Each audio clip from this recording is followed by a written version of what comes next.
ની પણ હદ વટાવે ને એને આપણે શું કહીએ? દોઢ ડાઈ. એટલે થોડીક દોઢ ડાઈ હતી એ ગોપી. ત્યારે કાનાને પકડવાનું બીડું આ ગોપી પકડે છે, ઉઠાવે છે કે કાલે હવે હું જોઉં કનૈયો મારા ઘરે ક્યારે આવે છે, જો હું એને પકડું લાવું છું કે નહીં. ત્યારે એક દિવસની વાત છે કે જ્યારે પ્રભાવતી ગોપી પોતાના આંગણામાં ઓટલા ઉપર બેઠી હોય છે ત્યારે કનૈયો એના મિત્રો સાથે ત્યાંથી પસાર થાય છે અને થોડે થોડે ધીમે ધીમે મંદ મંદ હસતો હસતો એ પ્રભાવતીને કહેતી જાય છે કે એ પ્રભાવતી, કાલે હું તારા ઘરે આવવાનો છું.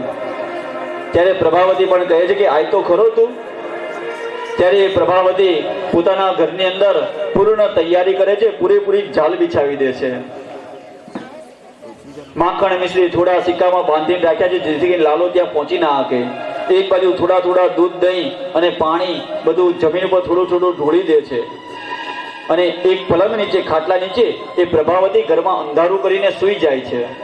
સંતાઈને જોવે છે કે ક્યારે લાલો આવે હું એને પકડી લઉં. જ્યારે લાલો ઘરની અંદર એન્ટ્રી કરે અને અંદર પ્રવેશ કરે છે ત્યારે બધા દૂધ દહીં ઢોળાયેલા હોવાથી લાલો લપસીને પડે છે.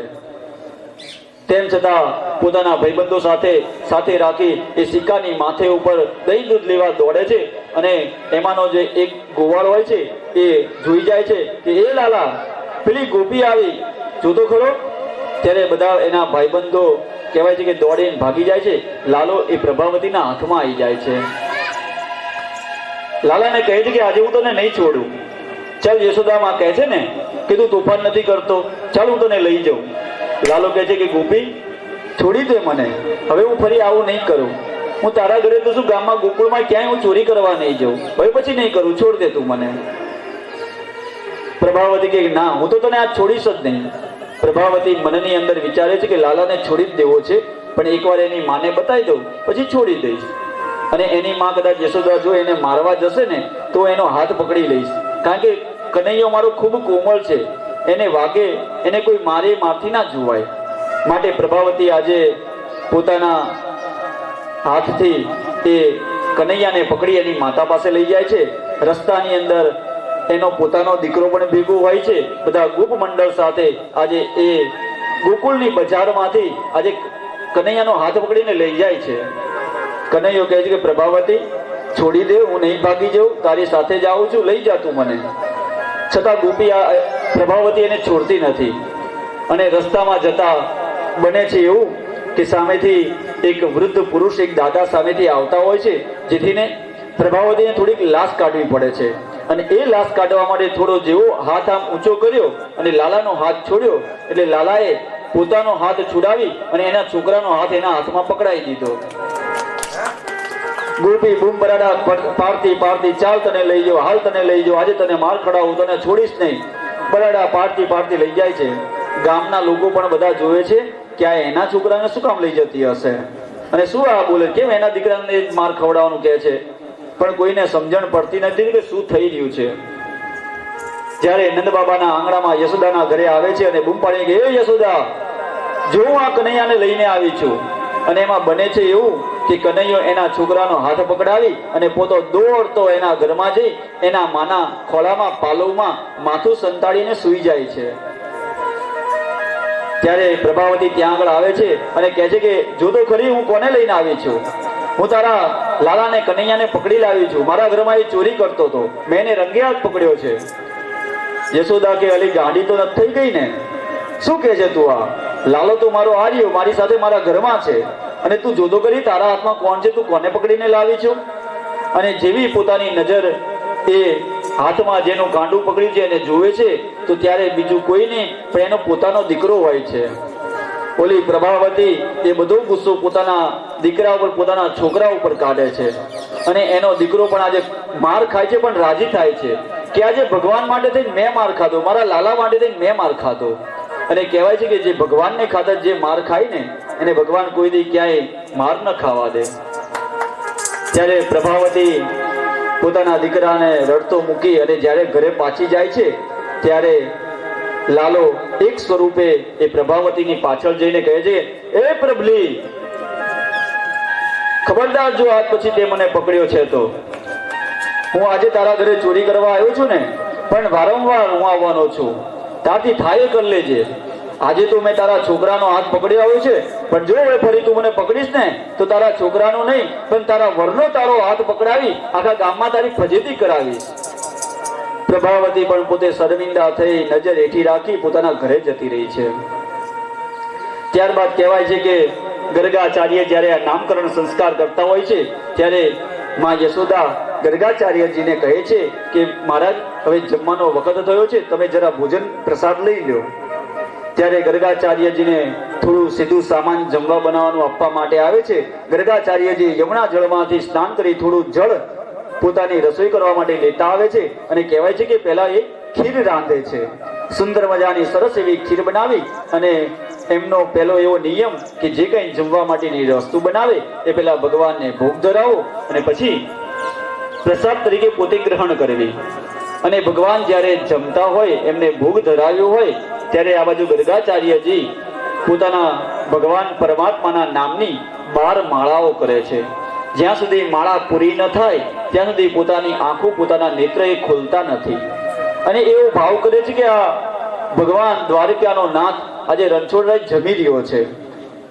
અને કહેવાય છે કે બ્રાહ્મણ અને ભગવાનને જ્યારે જમાડતા હોય ને ત્યારે આંખો ખુલ્લી ના રખાય. ત્યારે આજે ગર્ગાચાર્યજી પોતાના નેત્ર આંખો બંધ કરીને આજે જોઈ રહ્યા હોય છે. અને જેવી આંખો બંધ કરી માળા કરવાનો પ્રારંભ કર્યો અને મનમાં વિચારે છે કે હે પરમાત્મા, હે કનૈયા, મેં તને આ ખીર બનાવીને ધરાવી છે, તું એનો પ્રસાદ ગ્રહણ કર, તું એને ખાવા આવ. ત્યારે કનૈયો પોતાના માતાના ખોળામાં બેઠો હોય છે.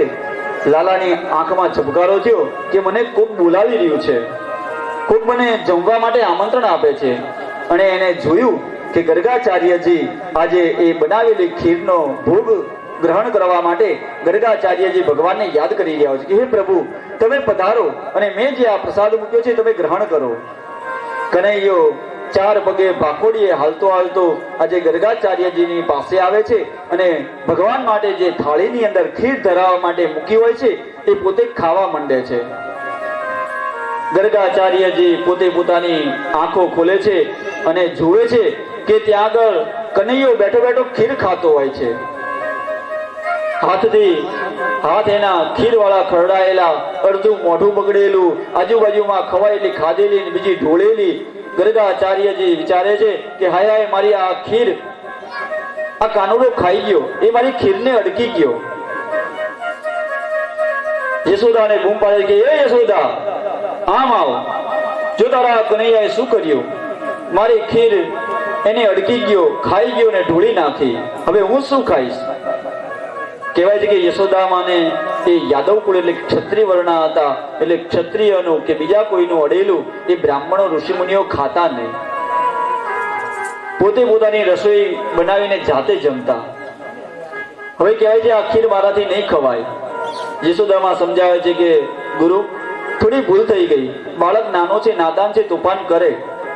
સારું, હવે એક કામ કરો, હું તમને બીજું સીધું સામાન આપું, તમે ફરીથી ખીર બનાવો અને રાંધો. ત્યારે કહેવાય છે કે ગર્ગાચાર્યજીએ આજે ફરીવાર યમુના જળમાં સ્નાન કરી અને ખીર બનાવવા માટેનું જળ લાવી અને ખીર બનાવે છે. અને આ બાજુ યશોદામાં વિચારે છે કે પહેલી વાર ખીર કાનુડો લાલીઓ મારો ખાઈ ગયો, હવે ફરીવાર હું એને ખાવા નહીં દઉં, એને રેઢું જ નહીં મૂકું. ખોળામાં લઈને આજે યશોદામાં બેઠા છે, પોતાના આંગણામાં બનાવી બેઠા છે કે જ્યાં સુધી ગર્ગાચાર્ય ગુરુજી એ ખીર બનાવીને ભગવાનને ભોગ ધરાવી પોતે જમી ના લે ત્યાં સુધી હું લાલાને નહીં મૂકું નીચે, એને મારા ખોળામાં બેસીને રમાડીશું. આવું વિચારીને યશોદામાં પોતાના આંગણામાં બેઠા છે. અને ત્યાં જોવે છે કે ઝાડ ઉપર એક કોયલ બેઠી બેઠી કુહુ કુહુના અવાજ કરતી હોય છે. કનૈયો પોતાની માને પૂછે છે કે માં, આ કોણ બોલે છે આવી મધુર સંગીત? ત્યારે કહે છે કે માં, એને કહે છે કે બેટા, આ કોયલ છે. અને ત્યાં આગળ આંગણામાં પણ એક મયુર મોર પણ નાચતો હોય છે. કનૈયાને જોઈને એટલો રાજી પ્રસન્ન થયો હોય છે. ત્યારે કનૈયો કહે છે કે માં, આ કોણ છે? ત્યારે કહે છે બેટા, એને મોર કહેવાય. મોર જ્યારે થનગાટ કરીને નાચતો હોય, બાજુમાં પડેલું એક પીછું છે, એ કનૈયો પોતે પોતાના હાથે પીછાને લઈ પોતાના કેસની અંદર એ પીછાને ભરવે છે. મયુર પંખને પોતાના માથે એને શણગારે છે. અને કહેવાય છે કે સાથે એ વખતે એક ઢેલ પણ નાચતી હોય છે। ત્યારે કનૈયો પોતાની માને કહે, માં આજે મોર નાચે છે ને એની જેમ મને પણ નાચતા આવડે। માં કે એમ, નાચી બતાવ મને। તો કનૈયો પણ થાથા થઈ કરતો હાથ ઊંચા કરી નાની નાની ડગલીઓ ભરીને એ પણ પોતાના આંગણામાં નાચે છે, નૃત્ય કરે છે। અને સાથે જે ઢેલ નાચતી હોય છે એને જોઈને કહે કે માં આ મોરની સાથે જે બીજી નાચે છે એ કોણ છે? ત્યારે કહે છે કે બેટા એ ઢેલ છે, એ મોરની વહુ કહેવાય। વર નાચે એટલે વહુ પણ એની સાથે નાચે। ત્યારે લાલો કહે છે કે માં તો મારી વહુ ક્યાં છે? હું નાચું છું તો મારી વહુને પણ બોલાવે, એ પણ મારી સાથે થોડું નાચે।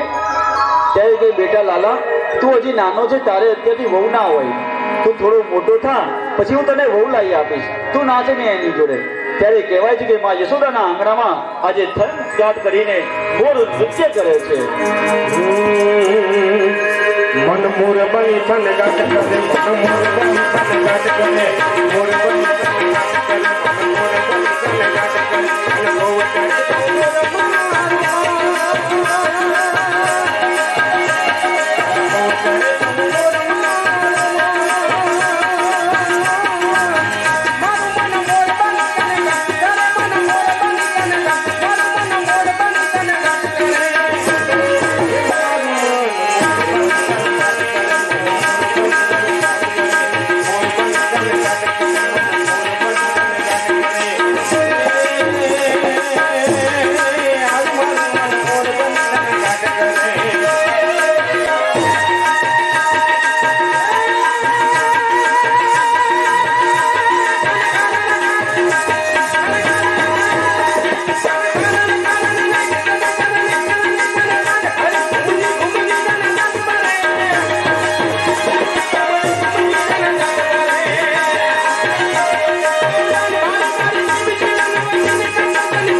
લાલો એ મયુરને મોરને નાચતો જોઈ રહ્યો છે, આજે નિહાળી રહ્યો છે।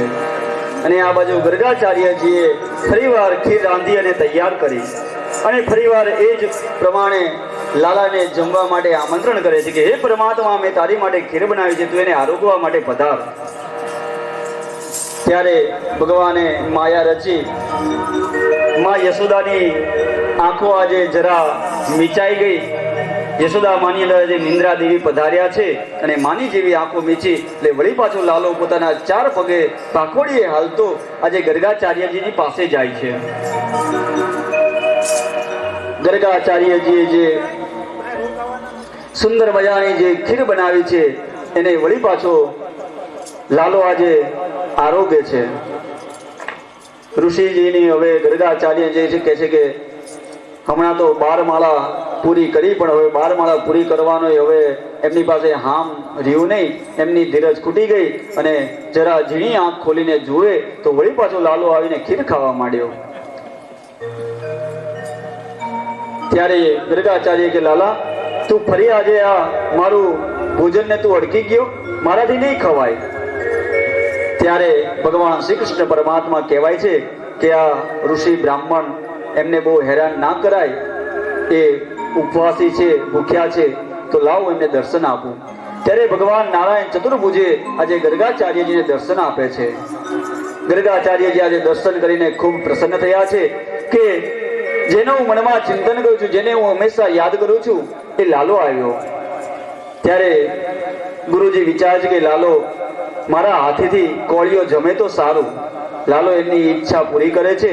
વળી પાછો ગુરુજીને વિચાર કે લાલો મારા ખોળામાં બેસે તો સારું. આ બીજી ઈચ્છા પણ લાલો આજે પૂરી કરે છે. એમના ખોળામાં બેઠો છે અને ગર્ગાચાર્યજી આજે એના મુખમાં કોળિયા આપીને ભગવાનને જે વર્ષોથી જમાડવા માટે બોલાવતા હોય છે, આજે આવીને સ્વયં એમના હાથે જમતો હોય છે. આ બાજુ યશોદામાં જ્યારે પોતાના આંખો ખોલે છે, જાગે છે, કે જુએ છે કે લાલો ક્યાં ગયો. ત્યારે માને અંદાજ આવી ગયો કે લાલો નક્કી ત્યાં પહોંચ્યો પાછો. યશોદામાં ઉતાવળા પગલે ત્યાં ગર્ગાચાર્યને આવીને જુએ છે તો લાલો એમના ખોળામાં બેઠો બેઠો ખાતો હોય છે ને ગર્ગાચાર્યને જમાડતા હોય છે. યશોદામાં વિચારે છે કે હમણાં અમારું અડેલું આ ખાતા નહોતા અને ત્યારે પાછળ પોતે એમના મુખમાં કોળિયા લે છે. ભગવાન યશોદામાં જુએ છે, ત્યાં આવીને યશોદા મને કહે છે કે આ તારો પુત્ર એ પુત્ર નથી, આખા જગતનો પિતા છે. ત્યારે કૃષ્ણ ભગવાનને થયું કે આખી બાજી બગાડ નાખશે, એટલે એમને માયાની ચાદર ઓઢાડી અને એમને ભાન ભૂલાવે છે. ત્યારબાદ દધી મંથનની કથા આવે છે. યશોદામાં વિચારે છે કે લાલાને કદાચ આપણા ઘરનું માખણ મિશ્રી એટલા માટે નહીં ભાવતું હોય કે અમારા ઘરની અંદર બધા દાસીઓ નોકરો રાખેલા છે એ બનાવતા હશે, લાવું એને મારા હાથે આજે બનાવીને ખવડાવું.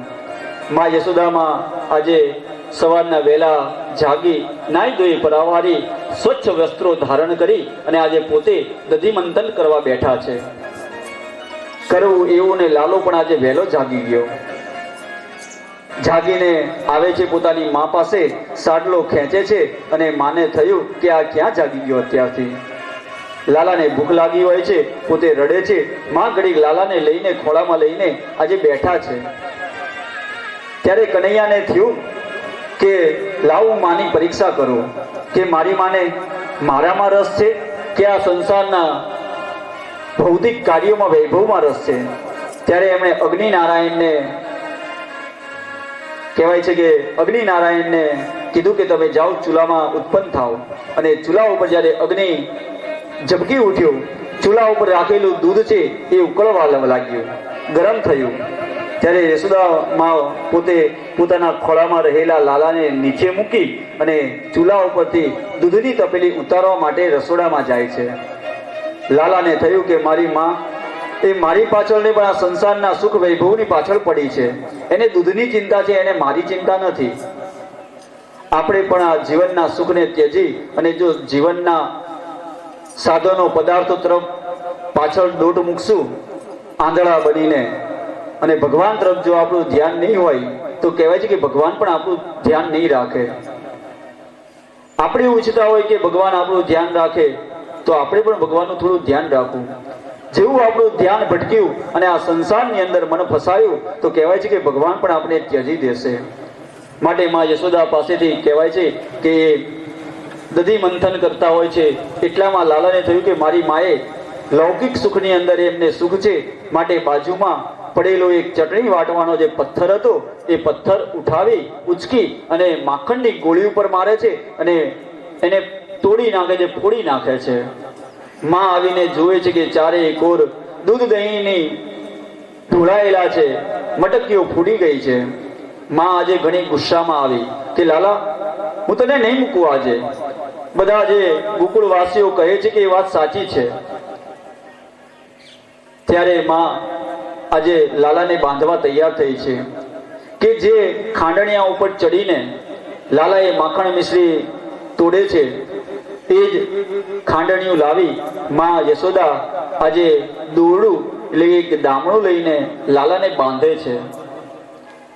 જેવો લાલાને બાંધવાનો પ્રયત્ન કરે એટલે એ દોરડું 2 આંગળ ટૂંકું પડે. ઘરમાંથી બીજી દોરી લાવી ગાંઠમાં એને ફરી બાંધવાનો પ્રયત્ન કરે તો કહે છે કે ફરી પાછું એ દોરડું ટૂંકું પડે. દોરડું જેને આપણે દામણું કહેતા હોઈએ છીએ, દામણું ઉદરથી 2 વેંચ છેટું રહે, ટૂંકું પડે, નાનું પડે એટલે વળી પાછું બીજું દોરડું લાવી બીજું બાંધે. જેટલા પ્રયત્નો કરે બધા દામણા ખૂટે છે. અને ભગવાને લીલા કરી કે માં, હું જગતના કોઈ પ્રાણીથી, કોઈ મનુષ્યથી હું બંધાતો નથી. કોઈની તાકાત નથી કે મને બાંધી શકે. પણ જ્યાં પ્રેમ હોય ને ત્યાં ભગવાન એના પ્રેમથી બંધાય છે. માટે જો તમે પ્રેમથી રાજી થઈને ભગવાનને બાંધો તો ભગવાન બંધાય છે. બાકી એવી રીતના ભગવાન કોઈથી બંધાતા નથી. માં પ્રેમ અને વાત્સલ્યથી આજે કહેવાય છે કે માના હાથે બંધાયા છે. અને કહેવાય છે કે ત્યારથી ભગવાનનું એક નામ પડ્યું છે કે દામોદર. દામોદર સ્વરૂપે ભગવાન પ્રગટ થયા અને આજે એ દામણાથી ખાંડણિયા સાથે બંધાયા છે.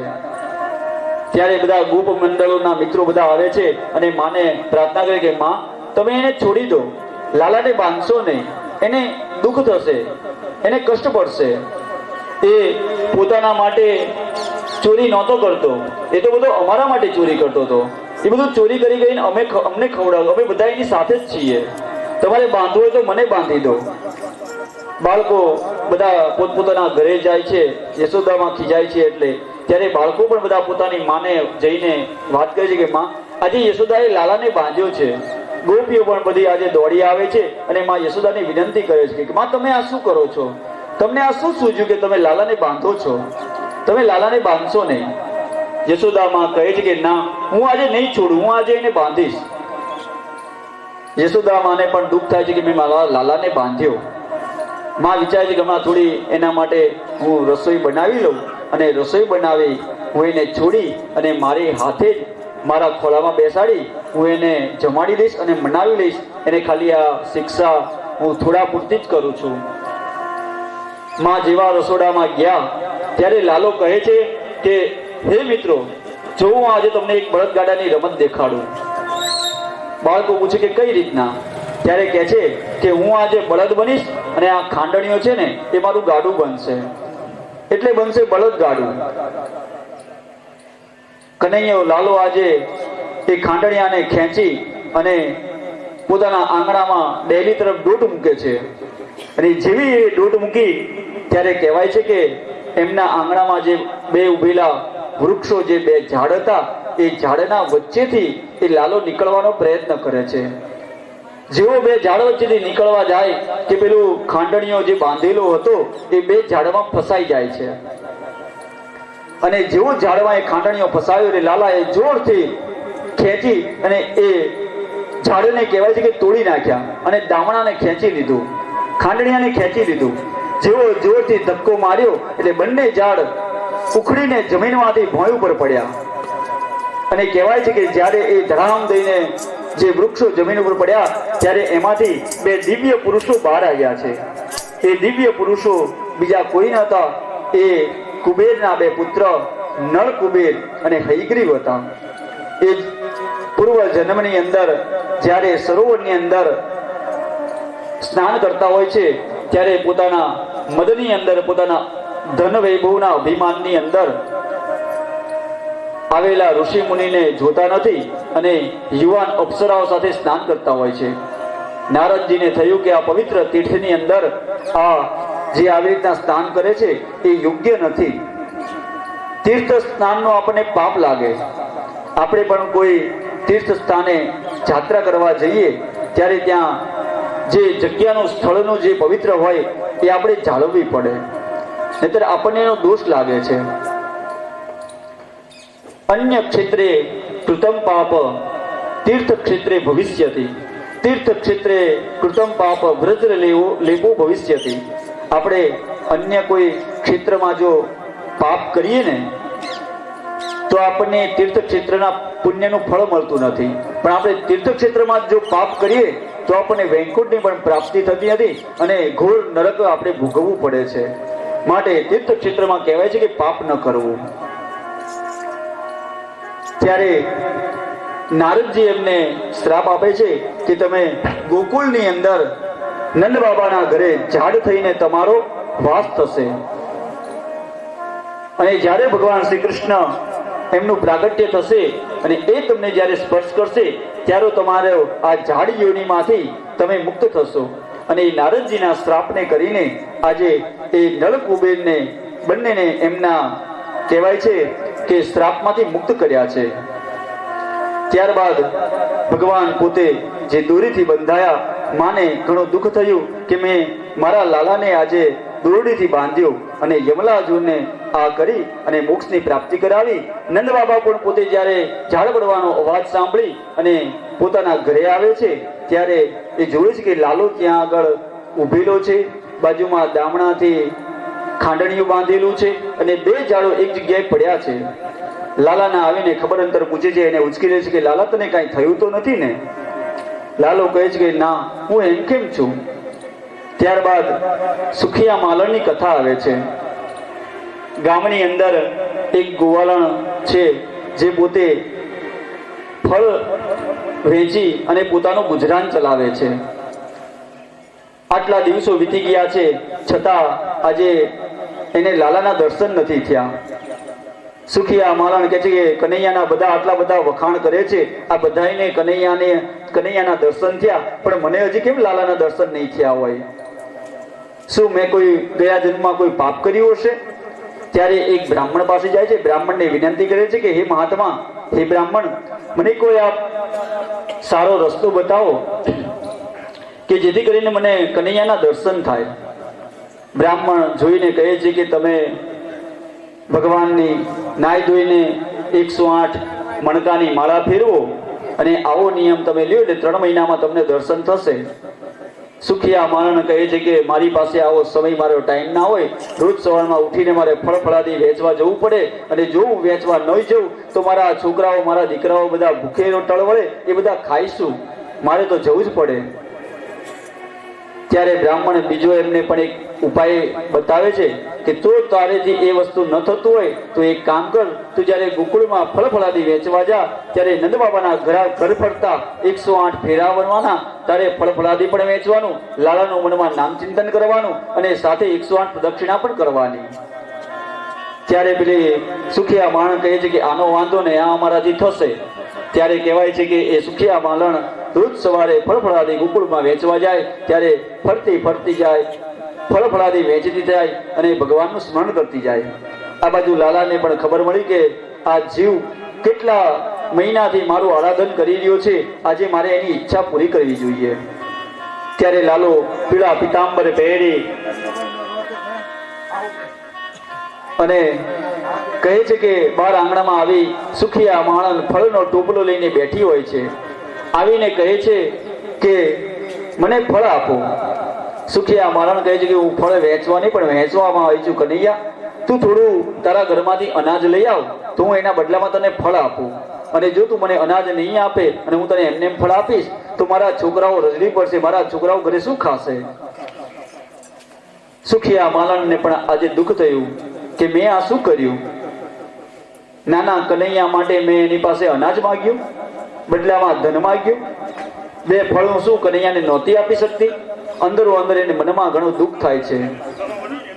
છતાં કહે છે કે જ્યારે એ કનૈયો પોતાના હાથની અંદર, ખોબાની અંદર અનાજ લઈને જ્યારે આવતો હોય છે, ઠુમઠુમ કરતો ચાલતો લાલો જ્યારે આવે ત્યારે કહેવાય છે કે નાની એવી મુઠ્ઠીની અંદર રહેલું અનાજ, ધાન્ય અડધું ઢોળાઈ ગયું, અડધું હાથમાં છે. આવીને સુખિયા માલણના ટોપલામાં સીધા અનાજનો ઘા કરે છે. સુખિયા માલણ જોવે છે કે આ કનૈયો પોતાના હાથની અંદર અનાજ લઈને આવ્યો, આટલાનું શું આવે, પણ છતાં એને પ્રેમ હતો. એમાંથી એ થોડા ફળ લઈ લાલાને આપે છે. લાલાને કનૈયાને કહે છે કે કનૈયા, હું કાલે પણ પાછી તને ફળ દેવા આવીશ. આજે મેં તારી પાસે મુઠ્ઠી અનાજ લીધું છે, તું મને ક્ષમા પણ કરજે, પણ કાલે હું તારા માટે સરસ સારા મીઠા બીજા ફળ લેવા હું દરરોજ લાવીશ, તું દરરોજ ફળ ખાવા આવજે. કનૈયો પોતાના ઘરમાં જતો રહે છે. આ બાજુ સુખિયા માણસ ટોપલો માથે લઈ અને પોતાના ઘર તરફ જાય છે. ઘરે આવીને જુએ છે અને ટોપલો જ્યારે નીચે ઉતારે છે તો એના ઘરની અંદર કહેવાય છે કે એક અજવાળું પથરાયું, એક પ્રકાશ થયો. તો કે પ્રકાશ શેનો હતો? તો કે કનૈયાએ જે અનાજ લાવી અને જે ટોપલામાં નાખ્યું હતું, એ જેટલા કણ હતા, જેટલા અનાજના દાણા હતા ને, એ બધા સોના મોરો બની ગઈ હતી. સુખિયા માલણ જે પોતે ગરીબ હતી, એનું કોઈ કરવા વાળું હતું નહીં, ત્યારે આ અનાજથી એને હીરા મોતી માણેક આપી લાલાએ એ સુખિયા માલણનું ભવે ભવનું જે એની ગરીબાઈ હતી એ દૂર કરી. કહે છે કે હવે મારે આ ટોપલો લઈને ફળ વેચવા નહીં જવું પડે. મારા પેઢીઓ સુધીનું આજે લાલાએ મને આપી દીધું, માત્ર 2 ફળના બદલામાં. તમે કંઈક લાલાને આપો, કનૈયાને આપો, ભગવાનને આપો ને, તો એના બદલામાં ભગવાન તમને ઘણું બધું આપે છે. આપણે કદાચ જો લાલાને આપીએ તો ભગવાનને આપીએ તો કેટલા હાથે આપીએ? 2 હાથે. પણ કે છે જો એ આપણને આપવા બેસે તો 1000 હાથ વાળો છે. ભગવાન આપણને આપે, ક્યાં આપણે લઈએ, ક્યાં મૂકીએ એ પણ આપણને ખબર નથી. એટલું બધું ભગવાન આપણને આપે છે. પણ કહેવાય છે કે આજે ઈશ્વરને પણ તથાસ્તુ કહેતા ડર લાગે છે. આજે ઈશ્વરને પણ તથાસ્તુ કહેતા ડર લાગે છે, કારણ કે આજનો માનવી ફૂલ ધરીને બગીચો આપે છે. ભગવાનને જ્યારે કંઈક આપવાની વાત હોય ત્યારે ઓહો આટલું બધું લાવવાનું અમારે. અને જ્યારે આપણે ભગવાન પાસે માગવા બેસીએ તેનું ઘણું મોટું લિસ્ટ હોય કે ભગવાન મને આમ આપી દો, ભગવાન મારું આમ કરી નાખો, ભગવાન તેમ કરી નાખો. પણ કીધું છે કે કર્મણ્ય વાધિકાર હસ્તે મા ફલેષુ કદાચન. તમે કર્મ કરો, ફળની આશા ન રાખો. ભગવાન કહે છે કે તમારે જ્યારે જ્યારે ટાઈમે ટાઈમે જે ફળ જોઈએ, જે તમારા નસીબમાં છે એ હું તમને આપતો જ રહું છું. આપણે ભગવાન પાસે કશું માંગવાની જરૂર નથી. એક ही चौखट पे सर गिरे वो बेहतर है, एक ही चौखट पे सर गिरे वो बेहतर है, वरना भटक जाते हैं वो लोग जिनके खुदा 1000 होते हैं. ભગવાનની ભક્તિ કરે, એવી ભક્તિ કરે, એવી ભક્તિ કરે કે જાણે આજ મોટા ભગત હશે, આમના જેવો કોઈ બીજો ગામમાં ભક્તાણી ભગત નહીં હોય. મહાદેવજીને પહેલા પકડે, સોમવાર કરે, 1-2 બીલી પત્ર ચડાવે, થોડું લોટી આટલી તબુડી લઈ જઈને દૂધ ચડાવે, નામનું દૂધ હોય, બાકી તો પાણી જ હોય. ભગવાનને અર્પણ કરે ને ભગવાન મહાદેવજીને કંઈક રાજી કરવા માટે કંઈક 2-5 દી જાય, પછી કંઈક કામ હોય, ભગવાન મારું આટલું કામ કરી દો. ભગવાનને એ કામ સોંપે કે જાણે ભગવાન આપણા નોકર ના હોય. ભગવાનને કામ સોંપે. ભગવાન કે તું મને પગે લાગવા આવત કે મારી પાસે માંગવા આવત? જ્યારે એ ભગવાન કામ નથી કરતા, ભગવાન તો શું કામ નથી કરતા? આપણી ઈચ્છાઓ પૂર્ણ ન થાય એટલે આપણે કહીએ કે ભગવાને આપણું કામ ના કર્યું. પણ આપણી ઈચ્છાઓ જેટલી બધી અનંત હોય છે, આપણને મનમાં અસંતોષ એટલો હોય છે કે આજીવન આપણી કોઈ ઈચ્છા પૂરી થતી નથી. ભગવાન કહે છે કે હું બેઠો છું તારી ઈચ્છા પૂરી કરવા માટે, તું માગે જા. ભગવાન કે ગાડી આપો, આપી, ઈચ્છા પૂરી થઈ. બંગલા આપો, આપી, ઈચ્છા પૂરી થઈ. છોકરાના ઘરે બહુ હારી આવે, ઈચ્છા પૂરી થઈ. છોકરાના ઘરે છોકરા થાય, ઈચ્છા પૂરી થઈ. આમને આમ એક ઘરડો થાય, મરે નહીં ત્યાં સુધી એક પછી એક ઈચ્છાઓ શરૂ જ રહે છે. વારા પરથી એક ને બીજી, એક બીજી ને ત્રીજી, છેલ્લે જતા એની ઈચ્છાઓ પૂર્ણ થતી નથી. અને ભગવાન કહે છે કે તારી ઈચ્છાઓ પૂર્ણ કરવા માટે હું બેઠો છું. આ જન્મમાં તારી ઈચ્છા પૂરી ના થઈ એટલે એ ઈચ્છાને પૂરી કરવા માટે હું તને બીજો જન્મ આપું છું. ફરી વાર તું આ પૃથ્વી ઉપર જાન, તારી ઈચ્છા પૂરી કર. પણ જો આપણે કોઈ ઈચ્છાઓ રાખીએ નહીં તો આપણે આ ધરતી ઉપર, આ જમીન ઉપર ફરી આપણે આવવું પડતું નથી. એટલે તમે તમારી ઈચ્છાઓને પૂરી કરી નાખો તો તમારે ભગવાન પાસે તમને વાસ મળશે, ભગવાનમાં ચરણમાં રહેવાનું તમને સાનિધ્ય પ્રાપ્ત થશે.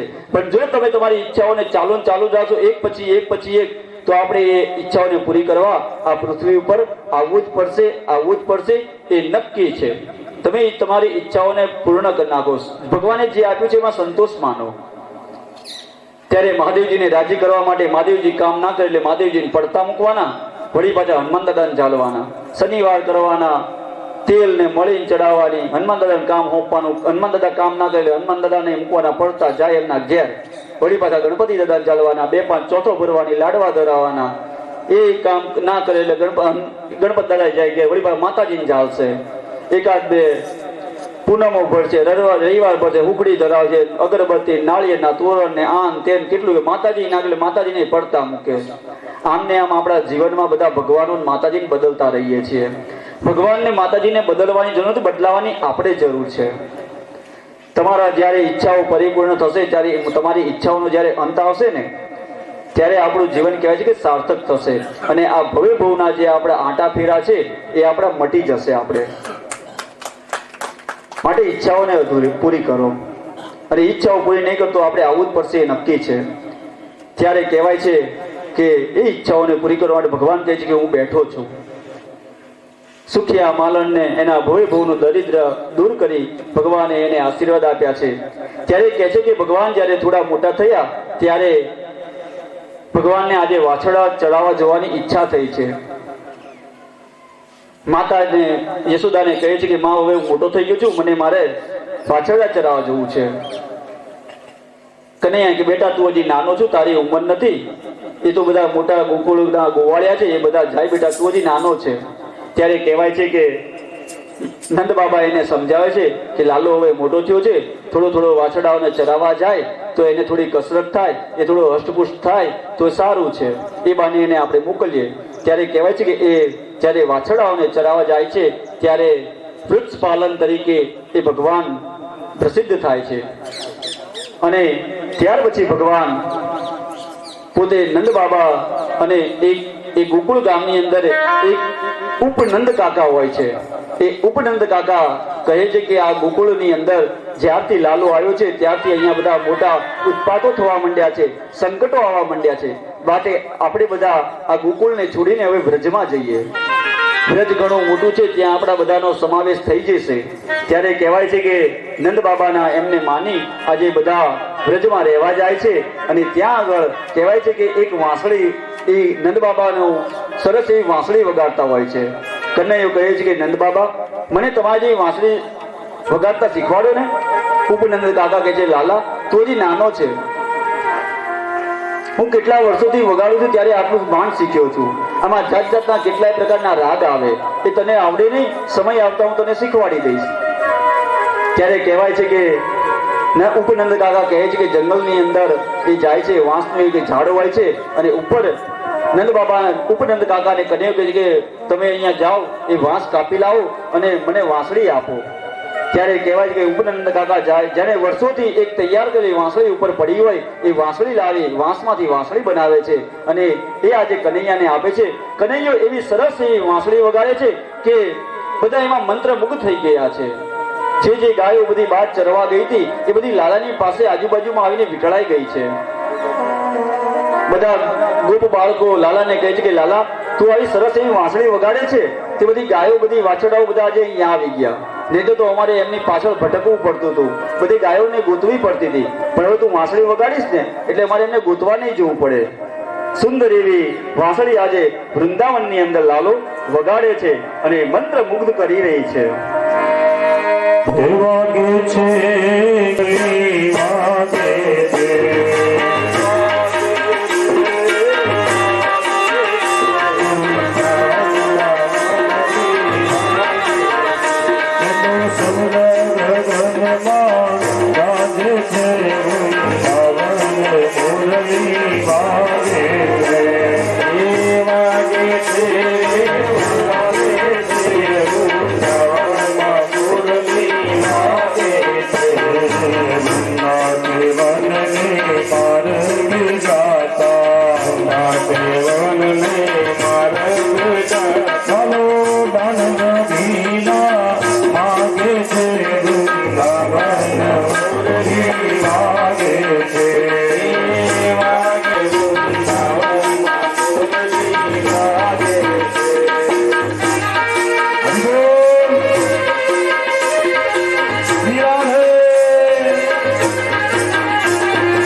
મારા શરણ્યો છે જીવન મારા શરણ્યો છે વાલો રસમંદરમાં બિરાજે છે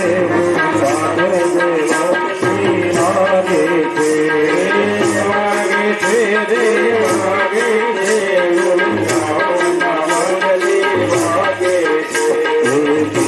પીતાંબર જર કસી ગાવા પીતાંબર જર કસી ગાવા માથે તિરુપતિ રાજે છે વૃંદાવન મુરલી વાગે છે વાગે છે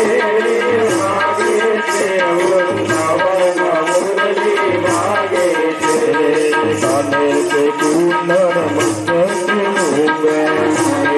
સુંદર વાગે છે પર મુરલી બિરાજે છે વૃંદાવન મુરલી વાગે છે વાગે છે વાગે છે વૃંદાવન મુરલી વાગે છે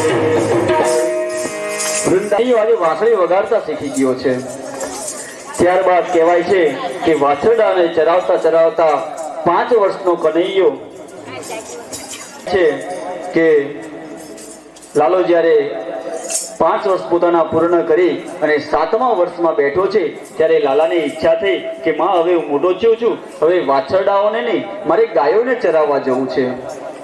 ત્યારે કહેવાય છે કે યશોદામાં કહે છે કે બેટા તું હજી નાનો છે, વાછરડાને ચરાવો એ બરાબર છે, પણ તારેથી મોટી ગાયોને ચરાવવા ન જવાય. ત્યારે નંદ બાબા એને સમજાવે છે કે લાલાને મોટો થયો છે, હવે જવા દો એને. ત્યારે એમના ગુરુને સાંડલ્ય ઋષિને બોલાવી અને મુહૂર્ત નક્કી કરવામાં આવે છે કે ક્યારથી આપણે શરૂઆત કરવી.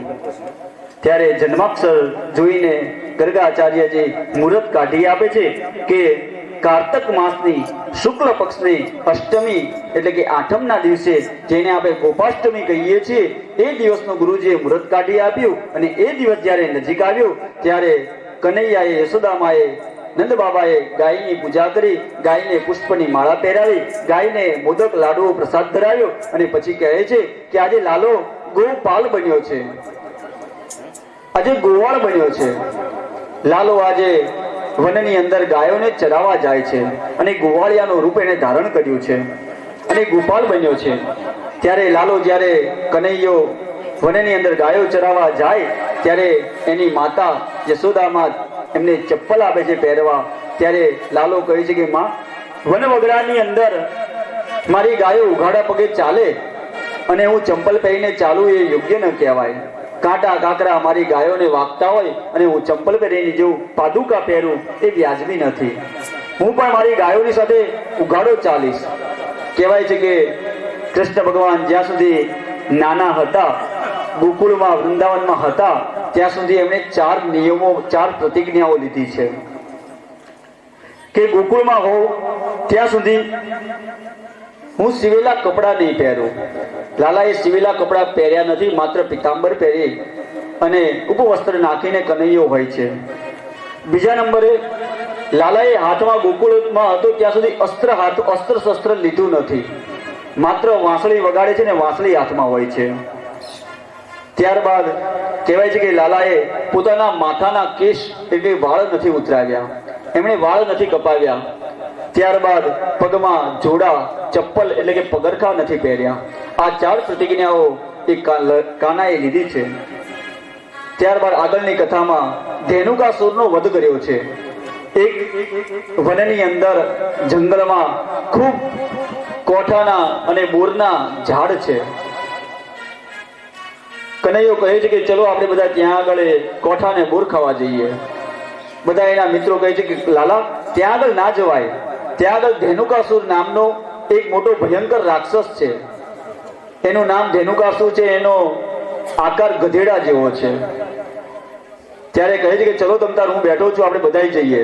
અને ત્યાં આગળ વનની અંદર આવે છે અને કહે કે જાઓ તમે બધા બોર જામફળ ફળ કોઠા જે ખાવા ખાવ, હું બેઠો છું કે કેવું આવે છે.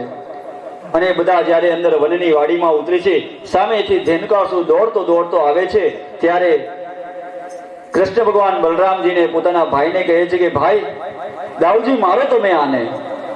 ત્યારે બલરામજી એ ધેનુકાસુરના પગ પકડી ખેંચી ચારે ગોળ ગોળ ફેરવી એને જમીન ઉપર પછાડી એનો વધ કરે છે.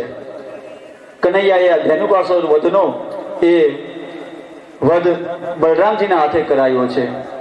કેમ કે જ્યાં સુધી એ પૂર્વજન્મ હતા ત્યારે રાક્ષસોને એમણે વરદાન આપેલું કે તમારા કુળની અંદર હું કોઈને મારીશ નહીં, માટે કનૈયો આજે ધેનુકાસુરનો વધ નથી કરતા અને બલરામના હાથે કરાવે છે. અને એક બીજું કારણ કે એ પણ હતું કે યમુનાના ધરાની અંદર, યમુના જળની અંદર નદીમાં એક ભયંકર કાલિય નામનો નાગ રહેતો હોય છે. એનું ઝેર એટલું બધું હોય છે કે એ નદીનું જળ આખું એ ઝેરથી ભરાઈ જાય છે. ત્યાં કોઈ પશુ પક્ષી એ પાણી જળ પીવે તો એ ત્યાં તરત મૃત્યુ પામે છે. આકાશમાં ઉડીને જઈ રહેલા પશુ પક્ષી એ પણ ઝેરની એટલી તીવ્ર વાસ હોય છે કે એ એનાથી મૃત્યુ પામે છે. કનૈયો કહે છે કે આ કાલિય નાગનો ત્રાસ ખૂબ વધી ગયો છે, હવે એને મારવો પડશે. પણ જો દાઉ ભૈયા મારી સાથે આવશે ને તો એ કામ એ લીલા મારાથી નહીં થાય, કારણ કે ગમે તેમ તોય બલરામના વંશના કહેવાય. કારણ કે શેષ નારાયણનો પોતે અવતાર છે અને શેષ નારાયણ નાગને તે મારવાની એમની ઈચ્છા છે. ત્યારે ઘરે જ્યારે આવે છે ત્યારે જમતા જમતા કનૈયો આજે મંદ મંદ મુસ્કાઈને હસતો હોય છે. માં કહે છે કે લાલા તું કેમ હસે છે? ત્યારે કહે છે કે માં કઈ નહીં. માં યશોદા ફરી પૂછે લાલા શું થયું? ત્યારે કહે છે કે માં આજે આ દાઉ ભૈયાએ જંગલમાં એક ગધેડાને માર્યો. દાઉજી ગુસ્સે ભર્યા કે લાલા સીધી રીતે બોલ, એ કોઈ ગધેડું નહોતું, એ રાક્ષસ હતો, અસુર હતો, એ મેં અસુરને માર્યો છે. લાલો ફરી કે ના ભૈયા એ અસુર નહીં, એ ગધેડું જ હતું. બલરામજી આજે ગુસ્સામાં અહીં કહે છે કે જ્યાં હવેથી કાલથી હું તારી સાથે નહીં આવું, તારે જવું હોય તો જજે ગાયો ચરાવવા. ભગવાન કે મારે આટલું જ જોતું હતું, કાલનો દાડો તમતા ખમી જાઓ, કાલે મારું કામ પતી જશે ને પછી પાછા મનાઈ લઈશ, પટાઈ લઈશ, વાંધો નહીં આવે કંઈ. અને કહેવાય છે કે બીજા દિવસે જ્યારે સૂર્યોદય થયો ત્યારે આજે યમુનાના ધરાની અંદર આજે ભગવાન પોતાના મિત્રો સાથે, ગોપ બાળકો સાથે વનમાં જાય છે અને ગેડી દડો રમે છે અને એક નિયમ કાયદો બનાવે છે કે જેના હાથે દડો એ ધરામાં યમુનામાં પડે એ દડો એમને જ લેવા જવો. ત્યારે રમતા રમતા લાલો એ કનૈયો દડાને જોરથી ઘા કરી એ યમુનાની ધરામાં ફેંકી દે છે. લાલો જ્યારે એ દડાને લેવા જવા તૈયાર થાય ત્યારે બધા મિત્રો ગોપાળો એને ના પાડે છે કે લાલા તું ત્યાં ન જઈશ. એ ધરાની અંદર એક ભયંકર નાગ, કાલિય નાગ રહે છે. એ ઝેર ઓકે ત્યારે કોઈ સૃષ્ટિનો કોઈ જીવ બચી શકતું નથી એનાથી. તારે નથી જવું, આપણે દડો નથી જોતો, આપણે નથી રમવું. કનૈયો કહે કે હું તમારા બધાનો અધ્યક્ષ થઈ જઈ અને હું જ જો કાયદાનો ભંગ કરું તો તમારા બધાનું શું થાય? મેં જે નિયમ બનાવ્યો છે એ મારે એનું પાલન કરવું જ પડે, મારે એ નિયમને તોડાય નહીં. માટે ધરાની બાજુમાં એક કદમનું ઝાડ હતું, એ ઝાડ ઉપર ચડીને કનૈયો આજે યમુનાની ધરામાં દડો લેવા માટે જાય છે. અને કહેવાય છે કે જેવો એ ધરામાં જાય કે કાલિય નાગને કોઈ માણસની, મનુષ્યની ગંધ આવી અને એ પોતે આને દંશ દેવા માટે યમુનાના ધરામાં કનૈયા લાલાની પાસે આવે છે. અને એટલામાં જોયે છે કે ત્યાં નાગકન્યાઓ પણ આવે છે અને લાલાને કહે છે કે હે લાલા, મારા નાગ જે મારા સ્વામી છે એ ખૂબ ભયંકર છે, એમનો સારો સ્વભાવ નથી, તું અહીંથી ચાલ્યો જા, તારું અહીંયા રોકાવું એ ઠીક નથી. ત્યારે વિનંતી કરે છે અને બધી ગોપીઓ એ લાલાની સ્તુતિ કરે છે.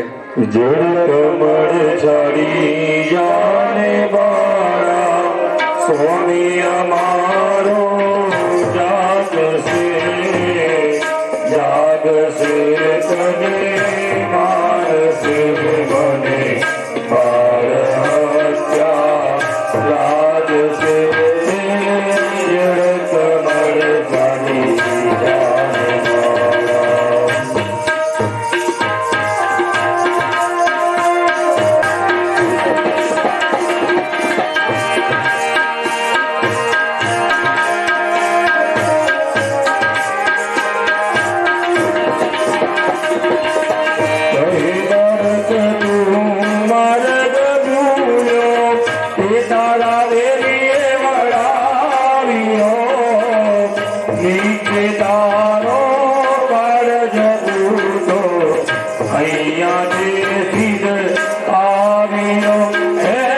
જડ કમર જાની જાને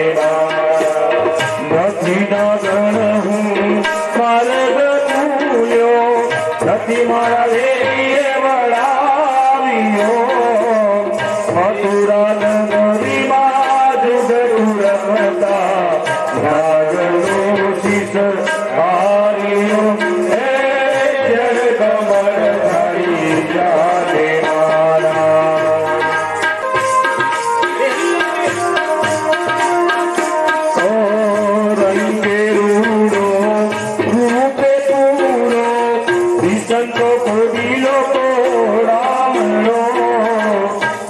મારી માતાએ કેટલા જન્મ્યા એમાં તું હરખાવણો એ જળ કમળ છડી જાને બાળા મારી માતાએ દેવું જન્મ્યા ત્યાંમાં હું નટમર નાનડો જગડ તારા નાગને મારું નામ કૃષ્ણ પાણીઓ હે જળ કમળ છડી જાને બાળા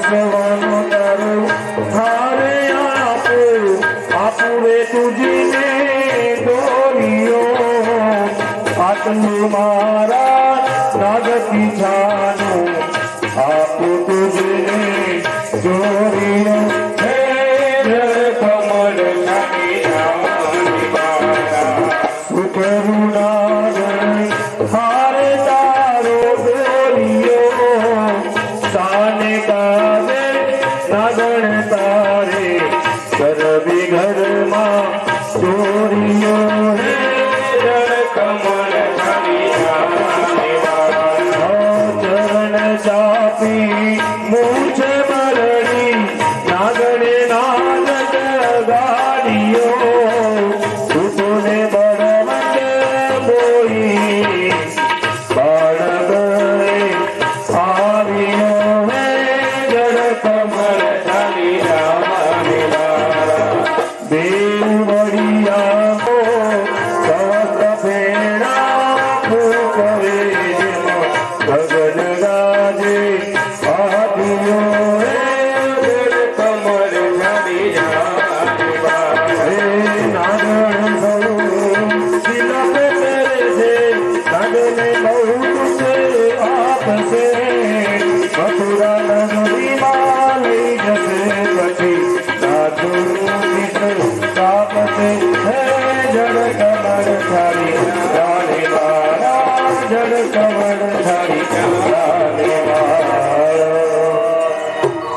બધી નાગણીઓ લાલાને સમજાવે કે તું અહીંથી જતો રહે જળ કમળ છાંડી જાને બાળા અમારો આ નાથ જાગશે ને તો એ તને નહીં મૂકે એ તને દસ દેશે તને કરડશે ત્યારે લાલો કહે કે જગાડતારા સ્વામીને હું પણ જોઈ લઉં ત્યારે કાલીય નાગ ફૂફાડા મારતો મારતો ફૂફૂ કરતો આ બાજુ કનૈયા તરફ આવ્યો અને કનૈયાએ એને આજે કહે છે કે કનૈયાએ આજે એ કાલીય નાગનો વધ નથી કર્યો માર્યો નથી પણ એને વશ કર્યો છે અને એને કહે છે કે તું રમણ દ્વીપની અંદર અહીંથી ચાલ્યો જા અને આ જે યમુનાનું જળ છે એને તું છોડી દે એને સ્વચ્છ નિર્મળ બનાવ અને રમણ દ્વીપમાં તું જા આપણે પણ આપણા જે કાલીય નાગ છે એ આપણી ઇન્દ્રિયો છે એને આપણે નાથવાની હોય એને મારી ન નાખવાની હોય ભગવાને જેમ કાલીય નાગને નાથ્યો ને એમ આપણે પણ આપણી ઇન્દ્રિયોને નાથવાની માનો કે આપણી જીભને બહુ સારું સારું ચટાકેદાર તીખું તમતમતું ખાવાની ઈચ્છા હોય તો જીભને કાપી ના નખાય તો એને વાળવી પડે કે ભાઈ બહુ આવું બધું હવે ઉંમર થઈ ગઈ છે હવે આવું બધું ખવાય નહીં હદે નહીં તો રોટલી શાક કરતા ગોળીઓ જાજી ખાવી પડે દાંતને બહુ ખાવું હોય દાંતને સમજાવવા પડે કે ભાઈ હવે પડવાનો વખત આવ્યો છે આ બધું કડક કહેવાય પૂછું પૂછું દાળ ભાત એ ખાઈ લો પણ આપણે માનતા નથી આપણી ઇન્દ્રિયો વળતી નથી અને વળી પાછા એકાદ બે દાંત પડ્યા હોય તો દવાખાને પાછા ચોકઠા બંધ થઈ આવે એટલે ઇન્દ્રિયોને વાળવાની છે આપણે નાથવાની છે આંખને સારા પિક્ચરો સિરિયલો જોવાની ટેવ હોય તો આપણે એને મારી નથી નાખવાની ઇન્દ્રિયને મારવાની નથી આંખો ફોડી નથી નાખવાની પણ એને ભગવાન તરફ વાળવાની છે એને સમજાવવાની છે કે ભાઈ ભગવાને આપણને આંખો આપી છે જોવા માટે તો સારું જોવાનું હાથ આપ્યા છે તો ભગવાનની સેવામાં એ હાથનો ઉપયોગ કરવાનો પગ બે આપ્યા છે તો ચાલીને રોજ દેવ મંદિરે દર્શન માટે જવાનું આવું બધું ઇન્દ્રિયોને સાચવવાની જરૂર છે ત્યારબાદ કહેવાય છે કે કાલીય નાગનું દમન કરી રમણ દ્વીપની અંદર નાગને મોકલી અને ભગવાન આ બાજુ ગોવર્ધનની લીલા કરે છે બધા આ બાજુ નંદ ગામની અંદર બધા ઇન્દ્ર દેવની પૂજા કરવા માટે તૈયાર થયા છે ત્યારે કનૈયો કહે છે કે તમે આ શું કરો છો? ઇન્દ્ર એ કઈ આપણો ભગવાન નથી, ઇન્દ્ર દેવ નથી, એ તો એક પદવી છે. જે 100 અશ્વમેઘ યજ્ઞ કરે ને એટલે એ ઇન્દ્રની પદવી એને મળે, એ બધા દેવોનો રાજા ઇન્દ્ર થાય. જેમ આપણામાં પણ સિસ્ટમ હોય કે વડાપ્રધાન ને સીએમ ને એવી રીતના પણ ઇન્દ્ર એક પદવી છે. તો કહેવાય છે કે આપણું રક્ષણ આપણું કોણ છે? જે આપણું સારું કરે, આપણું હિત ઈચ્છે ને એ આપણો ઇન્દ્ર, એ આપણો રાજા કહેવાય. રાજા હોય પણ રાજાનું કાર્ય કરતો ન હોય. ગામમાં સારા સરપંચ હોય, તાલુકાદાર હોય, બધા તલાટી બલાટી બધા હોય પણ કામ ના કરતા હોય, કરવાનું શું? એની કરતા ભલે ગામનો આપણો એક સામાન્ય માણસ હોય પણ આગળ પડીને જો ગામનું સેવા કાર્ય કરતો હોય ને તો પહેલા એને વધાવવા. આપણે સરપંચ હોય નામનો કંઈ કરે ને કરવાનું શું એને? એવી રીતના ઇન્દ્ર પણ જો કંઈ કરતો ન હોય તો એને પૂજવાની કંઈ જરૂર નથી. તો કે આપણી રક્ષા કોણ કરે છે? તો કે સ્વયં ગોવર્ધન નાથ ચારેય કોરથી આવતા પવનો, વરસાદો ને વાદળોને રોકીને આપણે વર્ષા આપે છે, આપણું રક્ષણ કરે છે. ત્યારે કહે છે કે નંદ બાબા અને બધા ગોકુળવાસીઓ, વ્રજવાસીઓ આજે એ ગોવર્ધનની પૂજા કરવા માટે તૈયાર થયા છે. અને કહેવાય છે કે ત્યાં આગળ અન્નકૂટ જાત જાતના મેવા, પકવાન અને 56 ભોગ ધરાવ્યા છે. આપણે પણ સરસ એવા ભગવાનની આગળ મિષ્ટાનો મૂક્યા છે. જેને જેને જે પ્રમાણે ઈચ્છા પ્રમાણે ભગવાન માટે બનાવ્યું છે, અન્નપૂર્ણાના સ્વરૂપે જે વસ્તુ બનાવી લાવ્યો હોય ભગવાનને આપણે પ્રાર્થના કરવાની કે ભગવાન એમના ઘરે હંમેશા એમને આવું ને આવું આપતા રહે, એમના ઘરે કોઈ ભગવાન અન્નનો દાણો ફૂટવા દે નહીં. આપણે અન્ન પણ અહીંયા ગોવર્ધન પર્વત બનાવ્યો છે. આવો આપણે આજની કથાને અહીંયા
માટે આવી જાઓ.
ભગવાન ને ગોવર્ધન નાથ ની આરતી આપું. ગોવર્ધન ભગવાન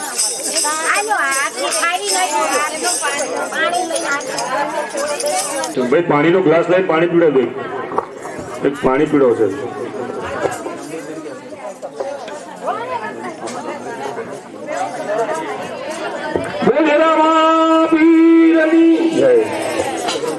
ભાગવત ભગવાન કી જય.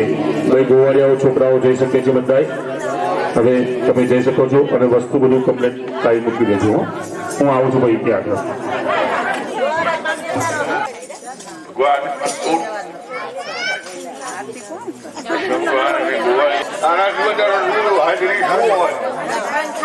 ભગવાન આજે અહીં સદે હાજર હતા. હાજરી આપી એ પૂરો અન્નકૂટ પણ બહુ સુંદર રીતે ગ્રામજનોએ તૈયાર કર્યો. બધાએ બહેનોએ ભાવથી મીઠા ભોજન બનાવ્યા. અહીંના મહિલા મંડળે ગઈકાલે 10,000 જેવી માતબર રકમ આપણા ભોજન માટે ફાળવી છે. વિનંતી છે કે આવતીકાલે પોતે પણ એ ભોજન પ્રસાદ ગ્રહણ કરવા આવે એવી મારી મહિલા મંડળને વિનંતી છે. આવતીકાલે ભોજન આપ બધા જ આ તમારા સૌના સહકાર વિના આટલી સુંદર કથા તો ન થાય. હું અમદાવાદ કે મુંબઈમાં આવી કથા ન કરી શકું. પૈસાથી કાંઈ થતું નથી. એ પહેલી વાત. ભાવક જોઈએ, સાંભળવા વાળા જોઈએ, કામ કરવા વાળા જોઈએ. કેટલા બધા લોકો ભેગા થાય ત્યારે કથા થાય. પૈસા વાળો પૈસાથી કાંઈ કોઈ અમીર નથી. પૈસાથી કાંઈ નથી થતું. તમે લોકોએ અહીં આજ કૃષ્ણ ભગવાનને વળાદના બ્રાહ્મણ ફળિયામાં હાજર કરી દીધા. આપ તો ભગવાનનો